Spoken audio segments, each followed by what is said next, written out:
बच्चों तो कैसे हो आप लोग। यहाँ पर फाइनली मैं फिर से कक्षा 9वीं वालों के लिए सामाजिक विज्ञान का जी हाँ इतिहास के चैप्टर लेके आ चुका हूँ बच्चों। पिछला वीडियो में हमने भूगोल के चैप्टर कवर किए थे जो त्रैमासिक के लिए इंपॉर्टेंट थे। इस वीडियो में हम इतिहास के चैप्टर कवर करने वाले हैं। सारे चैप्टर यहाँ पर कंप्लीट करने वाले हैं। 2 चैप्टर यहाँ पर मैं बताने वाला हूँ जो त्रैमासिक परीक्षा के लिए बहुत ही इंपॉर्टेंट है बच्चों, जो आपको 75 में से 75 नंबर देने वाले हैं बच्चों। बहुत ही इंपॉर्टेंट है, 100% आने की यहाँ पर संभावना है, गारंटी ले रहा हूँ बच्चों, ठीक है। और यहाँ पर त्रैमासिक परीक्षा के जो पेपर आएंगे बच्चों हमारे चैनल पर अपलोड होंगे बच्चों। तो चैनल पर नए आए तो चैनल को सब्सक्राइब कीजिए और बेल आइकन जरूर दबाना ताकि जब भी मैं पेपर डालूं तो सबसे पहले आप तक पहुंच सके, ठीक है। और इनके पीडीएफ अगर चाहिए तो वो हमें टेलीग्राम ग्रुप में सेंड कर दूंगा बच्चों।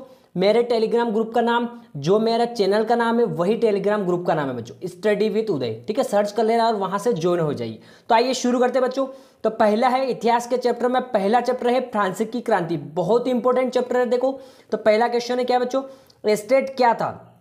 तो क्रांति पूर्व फ्रांसीसी समाज में सत्ता और सामाजिक हैसियत को अभिव्यक्त करने वाली श्रेणी, ठीक है, अभिव्यक्त करने वाली श्रेणी ही आपकी एस्टेट थी। नंबर 2, क्वेश्चन नंबर 2, फ्रांस के संदर्भ में टाइट क्या था बच्चों। तो चर्च द्वारा वसूल किए जाने वाला कर, ठीक है। क्वेश्चन नंबर 3, जैकोबिन क्लब के सदस्य कौन थे, इसका नेता कौन था, ठीक है। आंसर है इसका। बहुत ही सटीक आंसर मैंने आपके लिए बनाया। सिर्फ ये कोई भी बुक में आपको ऐसे आंसर नहीं मिलेंगे, मैं फिर बोल रहा हूँ, क्योंकि मैं आंसर अपने बुक से बना रहा हूँ और बिल्कुल हैंड राइटिंग नोट से बना रहा हूँ, ठीक है बच्चों। आप अगर परीक्षा अध्ययन प्रश्न बैंक में ढूंढोगे तो आपको समझ में नहीं आएगा कि कौन सा पढ़े, इतने बड़े बड़े क्वेश्चन दे रखे। देखो, इस क्लब में शामिल छोटे दुकानदार और कारीगर जैसे जूता बनाने वाले, छपाई करने वाले आदि दिहाड़ी मजदूर शामिल थे। इसका नेता कौन था बच्चों, मैक्सिमिलियन रोबेस्पियर था, ठीक है। नेक्स्ट क्वेश्चन देखो,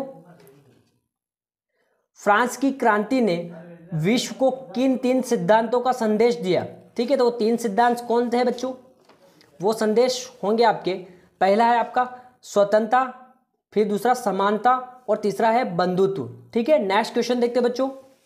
बहुत ही मजा आने वाला, वीडियो को पूरा देखो ताकि नोट्स आपको समझ में आ सके, ठीक है। बिल्कुल सटीक यहाँ पर नोट्स मैंने आपके लिए बनाया बच्चों। देखो क्वेश्चन नंबर 5, फ्रांस की क्रांति कब आरंभ हुई थी। 2 प्रभाव आपको यहाँ पर इसके बताने बच्चों, ठीक है। तो फ्रांस की क्रांति कब आरंभ हुई थी बच्चों, 1789, ठीक है, ईस्वी में आरंभ हुई थी। और फ्रांस की क्रांति ने सारे विश्व को झकझोर कर दिया। इसके प्रभाव ये 2 है ना।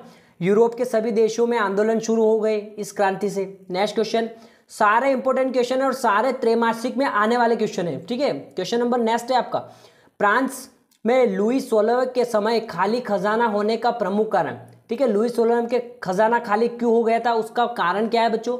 तो राजा द्वारा शान और शौकत पर खर्च अधिक करना, लंबी अवधि तक युद्ध चलने से फ्रांस के संसाधन नष्ट हो गए, ब्रिटेन के युद्ध के चलते फ्रांस पे 10 अरब लिब्रे का कर्ज और जुड़ गया, ठीक है। 2 नंबर में आए तो आपको 2 पॉइंट लिखने बच्चों, 3 नंबर में आए तो आपको 3 पॉइंट आपको यहाँ पर लिखने बच्चों। नेक्स्ट क्वेश्चन देखो, जैकोबिन्स कौन थे, इन्होंने देश पर किस प्रकार आतंक फैलाया बच्चों, ठीक है। तो कौन थे, फ्रांस की विधानसभा में जैकोबिन्स एक प्रमुख राजनीतिक दल था। यह दल अत्यधिक शक्तिशाली एवं कूटनीतिक था, ठीक है। यह दल अपने शत्रुओं के प्रति बड़ी कठोरता से व्यवहार करते थे और थोड़ा सा संदेह होने पर वो अपने विरोधियों को फांसी पर चढ़ा देते थे, ठीक है। ये इसका आंसर है। नेक्स्ट क्वेश्चन देखते हैं। क्वेश्चन नंबर 8 है आपका, फ्रांस में 14 जुलाई का क्या महत्व है। ये बहुत इंपॉर्टेंट है। देखो 14 जुलाई 1789 ईस्वी को फ्रांसीसी जनता ने बास्तिल की जेल पर आक्रमण कर दिया, ठीक है। इस जेल को राजा के अत्याचार का प्रतीक समझा जाता था। बाद में जेल फाटक को तोड़कर सभी को मुक्त करा दिया गया, सभी कैदी को, ठीक है। इस कारण 14 जुलाई को फ्रांस में राष्ट्रीय पर्व के रूप में मनाया जाता है, ठीक है। इतना सा आपको लिखना है, 2 नंबर में आएगा। क्वेश्चन नंबर 9, फ्रांस में दास प्रथा का उन्मूलन कब और किस प्रकार हुआ। तो इसका सही और सटीक आंसर देखो, दास प्रथा का उन्मूलन 1848 में किया गया। इसका पूरा श्रेय फ्रांसीसी उपनिवेशों को जाता है। उन्होंने ही इस कानून को वापिस लाने का जोर दिया था बच्चों। बहुत इंपॉर्टेंट क्वेश्चन है। नेक्स्ट क्वेश्चन देखते हैं बच्चों। देखो, फ्रांस की क्रांति की शुरुआत किन परिस्थितियों में हुई।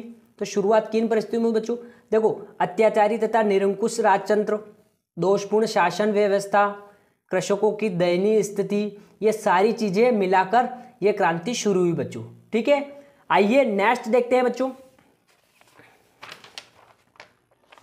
देखो नेक्स्ट में आपका चैप्टर सेकंड यहाँ पर देखने को मिलेगा आपको, चैप्टर सेकंड यानी यूरोप में समाजवाद एवं रूसी क्रांति। ठीक है, इसका पहला क्वेश्चन है, ड्यूमा पर टिप्पणी लिखिए। बहुत इंपॉर्टेंट क्वेश्चन है। देखो तो रूसी सांसद का विधानसभा ड्यूमा के नाम से जाना जाता है। ठीक है, 1905 की क्रांति के दौरान जार ने एक निर्वाचित परामर्शदाता संसद या ड्यूमा के गठन पर अपनी सहमति दी थी। इतना सा आपको लिखना है 2 नंबर में। नेक्स्ट क्वेश्चन है, कार्ल मार्क्स का पूंजीवाद पर क्या विचार था?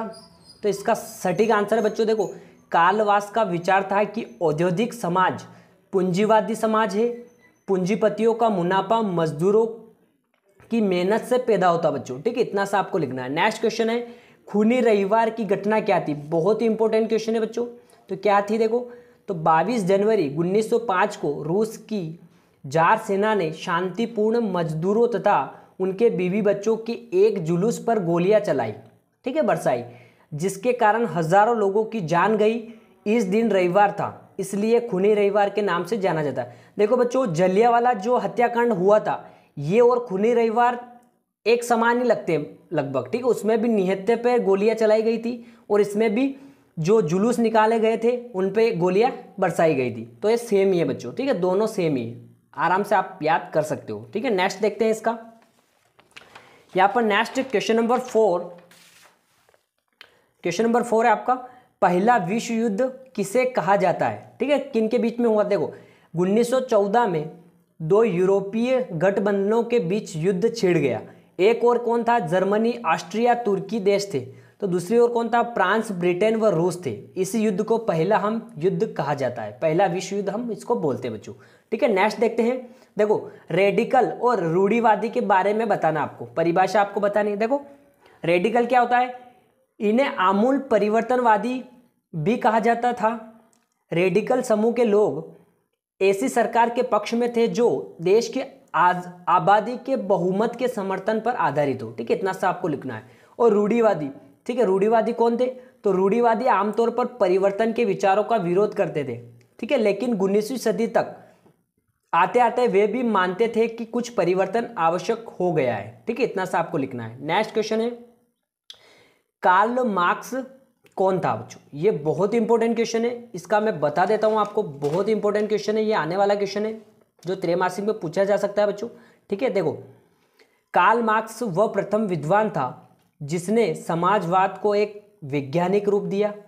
कार्ल मार्क्स का विचार था कि औद्योगिक समाज क्या है? पूंजीवादी समाज है। ठीक है, नेक्स्ट क्वेश्चन देखते हैं बच्चों। दोनों चैप्टर यहां पर फिनिश कर दूंगा मैं आज। देखो क्वेश्चन है, क्वेश्चन नंबर 7, प्रथम विश्व युद्ध का रूस की क्रांति पर क्या प्रभाव पड़ा? ठीक है, वो प्रभाव आपको यहाँ पर लिखना है। तो क्या क्या प्रभाव पड़ा? देखो प्रथम विश्व युद्ध में रूस इंग्लैंड तथा फ्रांस की ओर से लड़ रहा था, परंतु पर्याप्त अस्त्र शस्त्र के अभाव के कारण युद्ध में रूसी सेना की अपार हानि हुई। अनुमानित 20 लाख सैनिक मारे गए, आधे घायल हो गए बच्चों और आधे को बंदी बना लिया गया बच्चों। ठीक है, जिससे उनकी आर्थिक दशा भी क्या हो गई? शोचनीय हो गई थी बच्चों। ठीक है, इतना सा आपको लिखना है। नेक्स्ट क्वेश्चन देखो, रूसी क्रांति से पूर्व किस प्रकार दशा थी? ठीक है, रूस की, जब रूस की क्रांति नहीं हुई थी तो रूस की किस प्रकार दशा थी? तो सामाजिक दशा में आपको थोड़ा सा लिख देना है, राजनीतिक दशा में लिख देना है, आर्थिक दशा में लिख देना है और धार्मिक दशा में लिख देना है बच्चों। ठीक है, कि धार्मिक दशा भी अच्छी थी, हर धर्म की पूजा होती थी, ऐसे लिखना है। आर्थिक दशा में क्या लिखना है?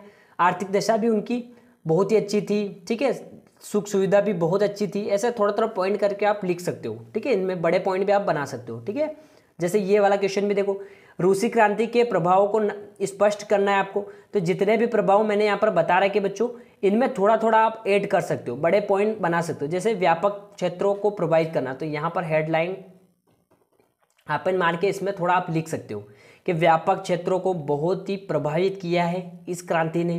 ठीक है, निरंकुश शासक की व्यवस्था में आपको पॉइंट लगा के लिख देना है।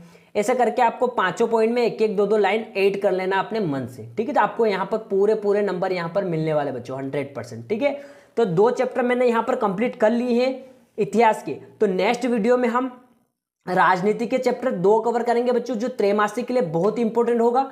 तो अभी के लिए इतना ही, मिलते हैं नेक्स्ट वीडियो में। थैंक यू बच्चों।